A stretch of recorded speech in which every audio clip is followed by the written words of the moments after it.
Welcome to True Health Tuesdays. Okay, today we're talking about Parkinson's disease.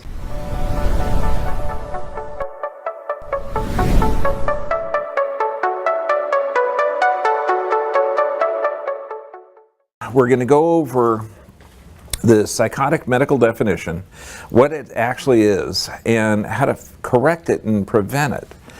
When you look at the Parkinson's Disease Foundation, these are supposed to be the definitive experts.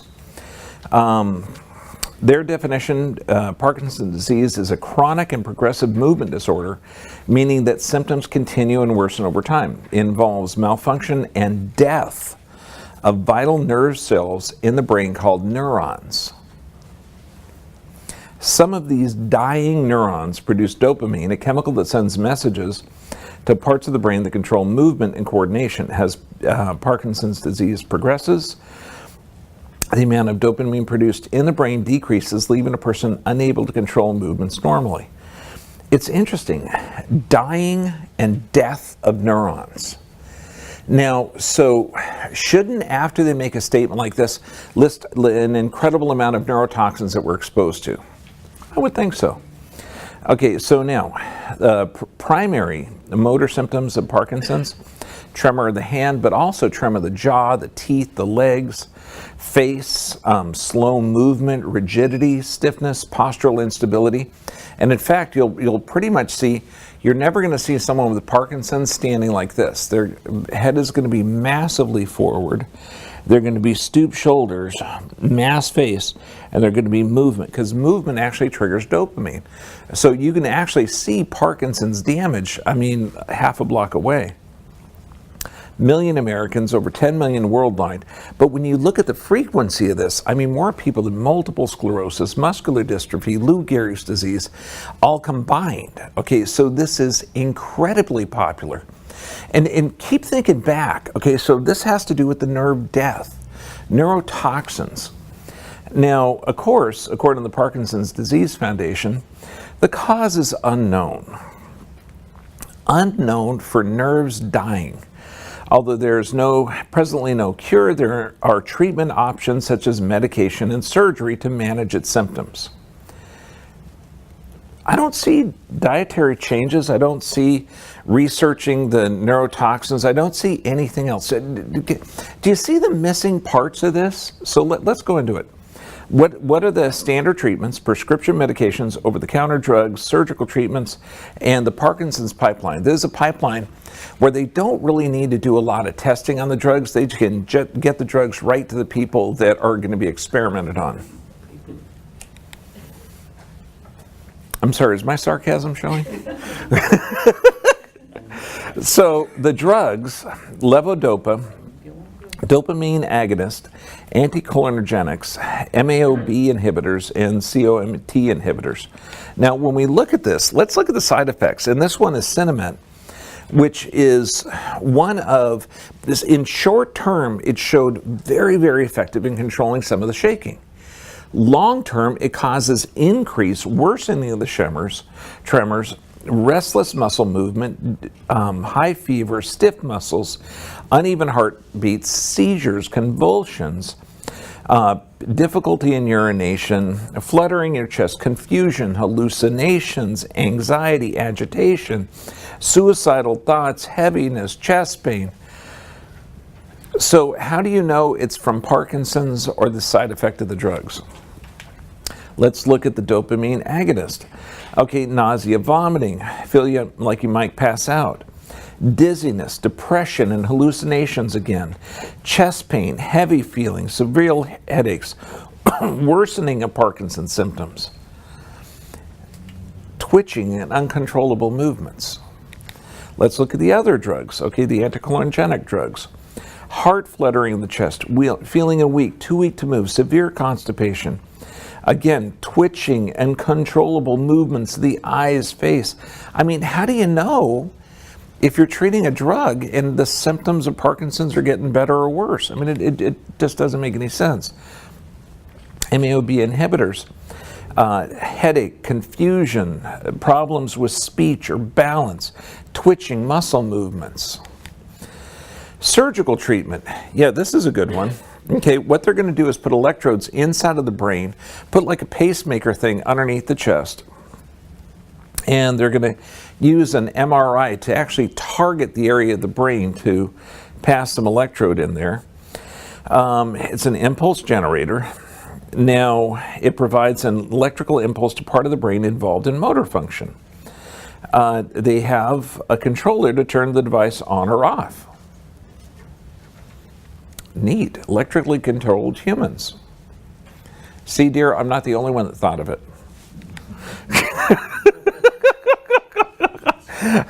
Don't you wish? I wish you had a switch so I could turn you off sometimes. No. Okay, so the side effects of deep brain stimulus. Look at this. This is the surgery that they do for Parkinson's. Seizure, infection, headache, confusion, disoriented, cognitive decline, speech difficulties, hallucination, depression, strokes, abnormal or impaired movement. Weren't they trying to fix it with this? Okay, so we've just gone through the world of psychosis. Okay, this is the medical world. Okay, let's look at the actual causes. Now, it's called substantia nigra. You got this area called the midbrain. It's right at the top, and it literally is black substance. Now, the Parkinson's Disease Foundation, again, they're talking about dying neurons produce dopamine, a chemical that sends messages to part of the brain controlling movement. Now, substantia nigra is Latin for black substance because there's a lot of neuromelanin in it in dopaminergic neurons. Now, these neurons consist of two parts, pars compacta and pars reticulata. Now, look at it, it just has like input and output signals. Now, the input signals supplies the striatum with dopamine. The output signal supplies the signals from the basal ganglia to other brain structures. So it's really, when you look at it, it's very centrally located in the brain at the bottom. Now, when you do a coronal section like this, you're actually going to see it, okay? And it's the most beautiful thing you ever saw. In fact, here, you can kind of see that the top of the brainstem there, and that's composed of the medulla, pons, and midbrain. At the top of it, that's where substantia nigra is. And it's the neatest thing because when you slice the brain off, you can actually see it. But it's right in the middle of the brain. Now, what I want you to picture is we've got the brain up there and the spinal cord comes down. The spine itself surrounds the bottom part of that midbrain. So any trauma can actually damage that area of the spinal cord. And we're going to see how spinal cord or head trauma is also a contributing factor. There's also impact or accident generated Parkinson's, such as like what Muhammad Ali suffered through. But what's interesting here, when we look at it, now here's 3 x-rays. We're looking at normal on the left, and we're looking at Parkinson's. And so what happens? That head is massively forward. You're not going to see someone with Parkinson's like this. Now I want to go back to this. Picture that brainstem. The brain itself, or the brainstem, which is part of the spinal cord, it's a long tubular brain. It doesn't stretch. So if you're pulling that head forward, you're literally stretching that brain, long tubular brain called the spinal cord. So when we see a distortion of the spine itself, and those are 2 patients with Parkinson's, and I got to tell you, 100% of the people with Parkinson's are going to have loss of curve in the neck and forward head carriage. It's tremendous when you see a consistent x-ray finding like that with a consistent diagnosis. Does that make sense? Okay, now here's a patient, 76 years old, before, and she had Parkinson's for 12 years. She went from, we're talking a cane to a walker to a wheelchair when I met her. Then we got her from a wheelchair to a walker to a cane. And that's her pre and post x-rays. You can see the curve coming back. But why would the curve coming back have an effect on how the body works? Well, we're going to see the studies on it. And here's another patient, again, before and after, 72-year-old. Now, he had leg tremors, okay, for Parkinson's. And it's the same thing. You can see massive forward head carriage on one. And even look at the balance. The balance, We're measuring the lateral malleolus, or the part of the ankle that your body should be balanced with. He was massively forward because with lack of stimulus up to the brain, you need to get more input into that brain. And so you're going to force it. It's kind of like when you look at somebody with autism, they're going to look down and up, so they're going to be looking a little odd at you to get more of that brain stimulus. Now, it's interesting. Now, a couple of journals here, Journal of Manipulative and Physiologic Therapeutics. Upper cervical chiropractic care, aided by cervical radiographs and thermal imaging, successful outcome for a patient with Parkinson's. Case studies suggest that chiropractic biophysics may also reduce the symptomatology by improving spinal alignment and posture. Okay, Annals of Vertebral Subluxation Research. Also, when you look at Annals of Subluxation Research, they call it the vertebral subluxation complex. And what this is, well, kinesiopathophysiology means there's a problem with the movement. Now, the way the body works is each segment of the spine is supposed to move correctly. If there's an alteration in movement from some type of trauma, and you're going to see consistently 9 out of 10 patients with Parkinson's had an incident of trauma before the onset, and we're talking within 10 years. So get a trauma that affects the nerves. Okay, that's called the neuropathophysiology. So first you have movement problems or kinesiopathophysiology. That leads to the nerve problems. That leads to the muscles tightening up. Because the muscles that run down either side of the spine you don't have conscious control over. So then you get the muscle problem or the myopathophysiology. And it's interesting. Treating both the kinesio or movement problem and the myo problem, components of the vertebral subluxation complex, allows the nervous system to function at its best ability given the neurologic state of the patient, allowing for a decrease in hand tremors, increasing range of motion, and reduction in the overall pain levels of the patient. Result of the dysfunction occurring within the spine. So when we look at this, we have to look at how the brain works. And the brain functions like a battery, and it gets a charge from the normal position and motion of the vertebrae. So poor position causes poor motion, poor stimulation of the brain, and poor proprioception, or poor brain's awareness of the body. Now, it's interesting. Here's an article out of the Journal of Upper Cervical Chiropractic Research.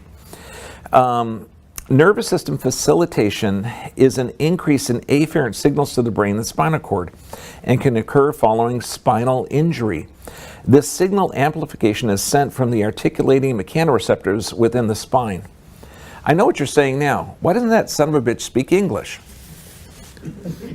No, this is really cool stuff. Okay, I know. How many languages do you speak? German, Brazilian? Okay, yeah, Portuguese.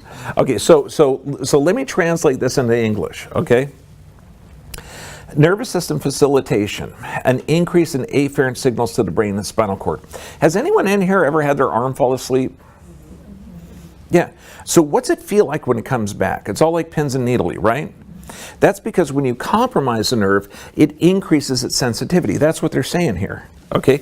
So this means any spinal injury, because your brain always needs that afferentation or sensory input into the brain. And so if you have an alteration of that, it can have a hypersensitization or more information going up to the brain. Now, they're talking about the articular mechanical receptors. Now, there's joint mechanoreceptors around each aspect of the spine. And what these are, the spinal segments have these little tiny articulates or facet joints, and they have joint mechanical receptors in there, or sensors. But also the intrinsic muscles. One of the things this journal article fails to mention is the intrinsic muscles of the spine, these little tiny muscles inside of the spine. They have 4 times the muscle spindle receptors, and these are more sensors going up to the brain to let the body know, or the brain know, what the body is doing. Okay, so we have a tremendous amount of information up. This is why an alteration in movement or trauma radically alters the information going up the spine or up to the brain. So when we look at this, now hyperafferent activation of the sympathetic vasomotor centers occur through the central nervous system. Facilitation can lead to subclinical ischemia. causing neurons in the brain to hibernate. Okay, remember how the disease foundation, the Parkinson's, they're talking about death of the neurons? It's interesting. Do you have dead cells in your body? How does your body handle dead cells? Has anyone ever seen your body eliminate dead cells? Can I borrow your cane to give someone a bruise? No, I'm not going to hit someone. That's so rude. Gosh, I was just kidding. No, well, think of this, okay? If you go in there, bam, you get a bruise. What is that? That's dead cells. You've got macrophages, or big eater cells, that go in there and that chew up dead cells. So why would you have dead cells in the middle of the brain?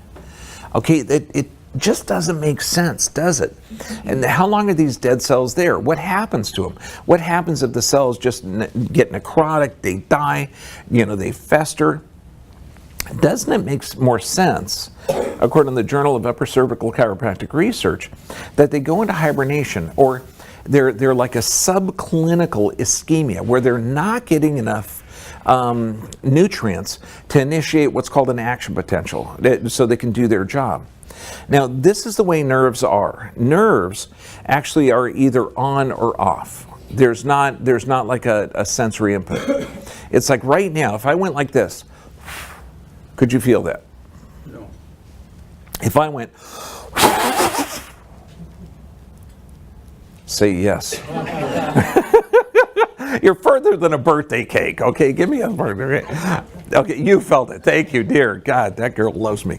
Okay, but you know what I mean is that you can have a stimulation, but it'd be not enough for the nerve to send that action potential up.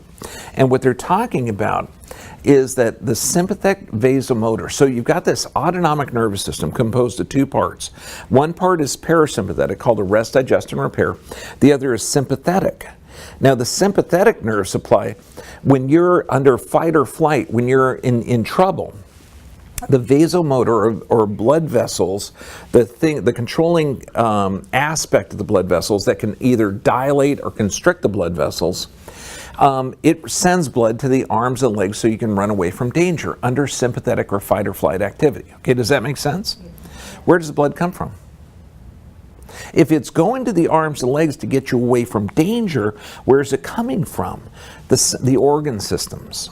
Okay, so what they're talking about is that under a stress circumstance, physical, chemical, or emotional, that this can activate the sympathetic, causing a decreased blood supply or a little bit of ischemic event inside of the brain, causing the neurons not to die, but to not be as active.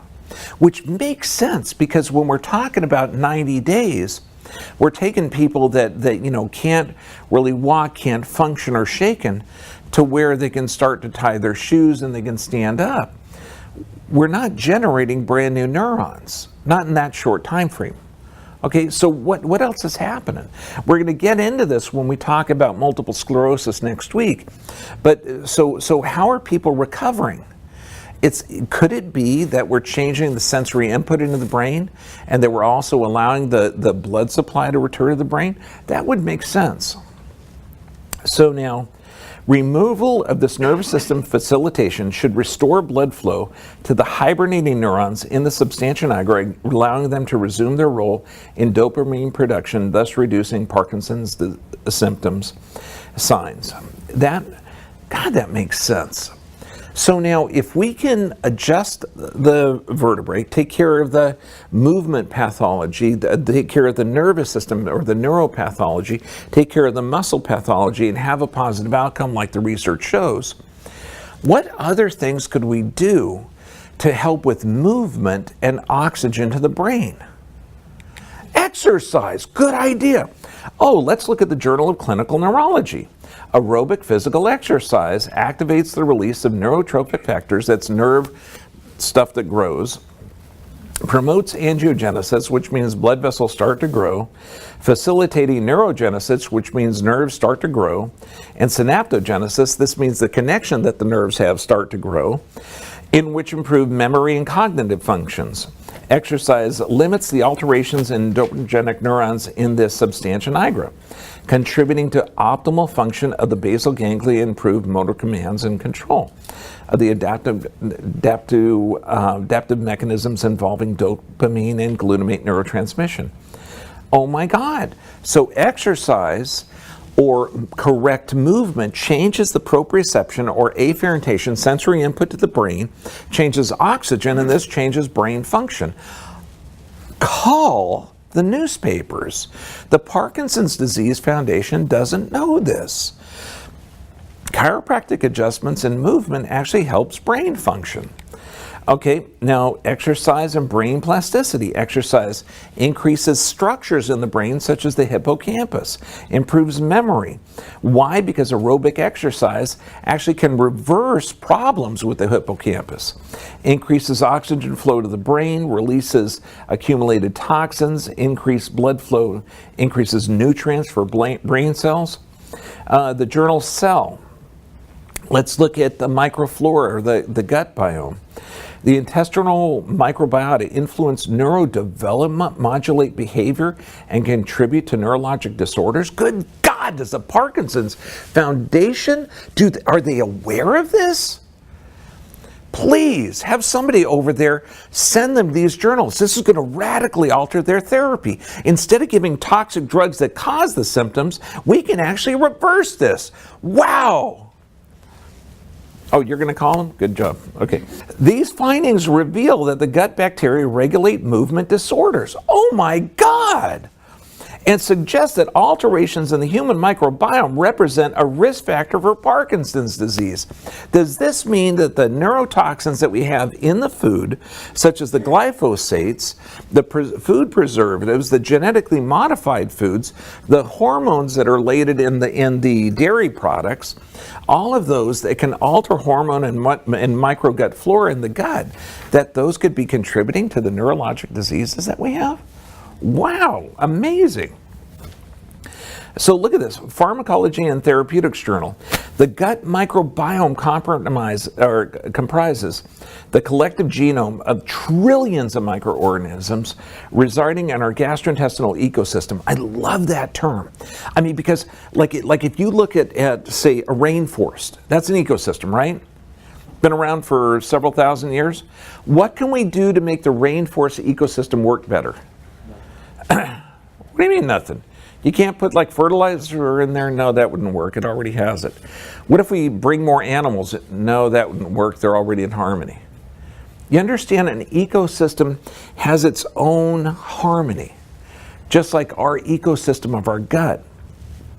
And the interaction between the host and its gut microbiome is a complex relationship whose manipulation could prove critical to preventing or treating not only various gut disorders like IBS, ulcerative colitis, also central nervous system disorders such as Alzheimer's and Parkinson's.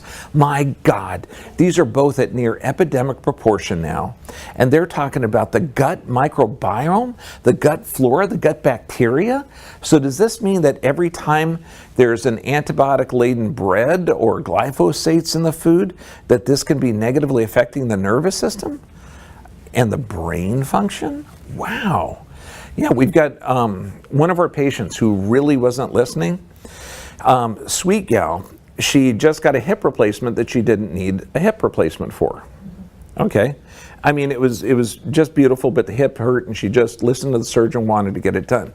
She's taken about 7 different medications right now. And she sent her son off to the market, and her son comes over and talks to me and says, you know, she sent me to Trader Joe's and I got a bunch of microwave foods for her, which, can you microwave food and have it come out healthy? No, it's destroying her gut flora. I mean, it's like crazy. And this is going to negatively affect brain function. So what do we do to reverse Parkinson's? What do we do to maintain brain health? We restore the gut flora. That's primary. Okay, organic, plant-based foods, seasonal, fermented foods, probiotics, juiced vegetables, raw dairy, omega-6 reduce omega-6 and increase omega-3 animal fats. Ketogenic diet, again, Journal of Molecular and Neuroscience. These are not Hobunk journals. This is in the literature. A ketogenic diet is a high-fat, low-protein, low-carbohydrate.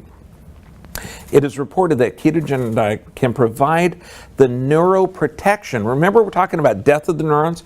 Neuroprotection for the neurodegenerative diseases such as Alzheimer's, Parkinson's, and ALS. Wow. We conclude that the ketogenic diet was neuroprotective and anti-inflammatory against neurotoxicity. Again, most important nutrient, animal fat-based omega-3s. But they got to be from healthy fish, anchovy, mackerel, sardine. I mean, phenomenal. Coenzyme Q, according to the Archives of Neurology, slows the progressive deterioration of function in Parkinson's disease. Journal of Neurochemistry. These results provide further evidence that the administration of coenzyme Q is a promising therapeutic strategy for the treatment of Parkinson's. Good God, what's the side effect of coenzyme Q? Where can we get coenzyme Q? Oh, gee whiz, grass-fed beef, mackerel, sardine, herring. Oh, okay, that makes sense. Free-range chicken, pistachios, broccoli, cauliflower, oranges, strawberries, better be organic because they're extremely pesticide-laden. Cage-free eggs. Now let's look at B6, vitamin B6. Now, when you look at this, okay, and they talk about, they're not quite sure. They know B6 helps, but there's a couple of mechanisms behind it. The conclusion, dietary vitamin B6 may decrease the risk of Parkinson's, probably through mechanisms unrelated to homocysteine metabolism. Journal of Neurology. Wow, where do we get B6? Oh my gosh, bananas, salmon, of course not farm raised, spinach, sweet potatoes, hazelnuts, turkey. Could this be that a healthy diet and healthy nutrition gives a healthy brain? Cannabinoids. Every hippie from my generation is doing hamstrings now. I told you, dude, plant-based medicine, it's the way. Yeah, okay, cool. Okay, but you know, I mean, you got to figure they're doing this stuff. The studies in Israel, studies in England. I mean, if anyone hasn't seen Run from the Cure by Canadians, you guys rock. Okay, it's brilliant. They talk about essential oils, okay, wiping out skin cancer, and luckily it's been legal in California medically. You know, for skin cancer, we've been recommending it to so many patients. But look at this. Cannabinoids have been reported to provide neuroprotection in the acute and chronic neurodegeneration. That means if you have a nerve that's deteriorating, this protects it. And we're talking cannabinoid and agonist to modulate glial functions produced by the combination of both mechanisms. Glial is like the glue of the brain that holds it together. If you've ever seen an Alzheimer's brain, it looks like a moth-eaten sweater. So this is going to protect that. More articles, Frontiers in Pharmacology. CBD, it's the non-psychometric compound from cannabis sativa that presents antipsychotic, antilytic, anti-inflammatory, and again, neuroprotective effects. Use of this compound in pharmacotherapy of Parkinson's disease and tardive dyskinesia. I mean, amazing. Non-toxic. Oh, damn it, it's non-patentable too. Well, maybe we can synthesize it, put a drug on it, and the pharmaceutical industry will have to make some money. But, you know, if not, it's non-patentable. It's almost legal in some states. Again, toxicology in vitro. CBD is a non-psychoactive constituent of cannabis sativa with the potential to treat neurodegenerative diseases. Its neuroprotection has been mainly associated with anti-inflammatory and antioxidants. I mean, it's like, my God, all of these journal articles are saying, look, these things protect the neurons. What does the Parkinson's Foundation say? Neurons are dying. Okay. Well, okay, good. What do we do to protect them? How about adding a little turmeric? Commonly used spice throughout the world, anti-inflammatory, antimicrobial, antioxidant, and anti-neoplastic properties. Curcumin may be effective in preventing and slowing the progression of Parkinson's disease. Journal Toxicology and Pathology. These data suggest that curcumin has potential therapeutic value for neurodegenerative diseases involving the GSH depletion mediated oxidative stress. That's free radical biology and medicine. You got to read that article. That one's cool. Several studies in different experimental models of Parkinson's disease strongly support the clinical application of curcumin in Parkinson's disease. Current pharmaceutical design. I mean, it's non-toxic. It's good for you, and it tastes good. Does anyone like the taste of this? Yeah. You got to try it in raw milk. It's out of this world. Resveratrol, found in red wine and grapes, antioxidant, anti-cancer, and anti-inflammatories. Resveratrol exerts neuroprotection against LPS-induced dopaminergic neurodegeneration, and NADPH oxidase may be a major player in resveratrol-mediated neuroprotection.